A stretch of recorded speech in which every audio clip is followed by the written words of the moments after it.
High friends, welcome back to our channel আর নিশা আর Preeti united. গত বৃহস্পতিবার ছিল রেয়ার বেবি শাওয়ার। স্কুল করে রেডি হয়ে চলে গেছিলাম ওদেরই বাড়িতে।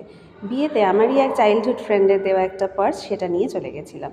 আমি যেতে যেতে যদিও সব কিছু হয়ে গেছিলো, তাও তোমাদের সাথে ডেকোরেশনটা শেয়ার করলাম, যেটা ভীষণ সুন্দর ছিল। গিয়ে শুভ আর রেয়ার সাথে দেখা করে একটুও সময় নষ্ট না করে বসে পড়লাম খেতে, কারণ হাতে সময় ছিল ভীষণই কম। দুপুরের লাঞ্চের মেনুতে ছিল গরম গরম দেরাদুন রাইসের ভাত, তার সাথে ঘি, লাল শাক, তারপরে মাছের মাথা দিয়ে ডাল, আলু ভাজা, ডালের সাথে খাওয়ার জন্য লেবু, তোপসে মাছের ফ্রাই। প্রত্যেকটা রান্নাই কিন্তু অসাধারণ হয়েছিল। তারপরে ছিল কাতলা মাছের কালিয়া, আর আমি চেয়ে কিন্তু একটা পেটির পিস নিয়েছিলাম।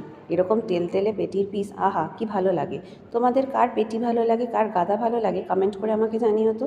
তারপরেই আসলো ভেটকি মাছের পাতুরি, কলা পাতায় মোড়া ভেটকি মাছের পাতুরি। যেই মুহূর্তে কলা পাতাটা খুললাম, একদম গরম গরম ধোঁয়া বেরিয়ে আসলো। তোপসে মাছের ফ্রাইটা এতটাই ভালো ছিল, সেকেন্ড টাইম আমি আরেকবার নিয়েছিলাম। এছাড়া চাটনি, পাঁপড়, মিষ্টি, আইসক্রিম সবই ছিল, সেগুলো তো আমি খাই না।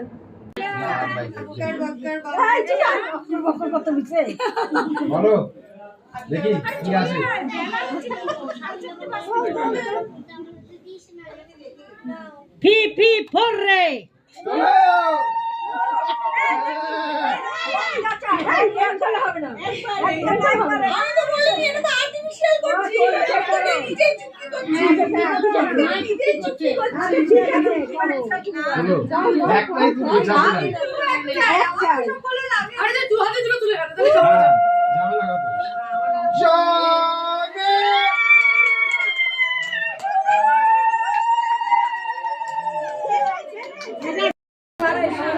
উলুলু করো, উলুলু করো।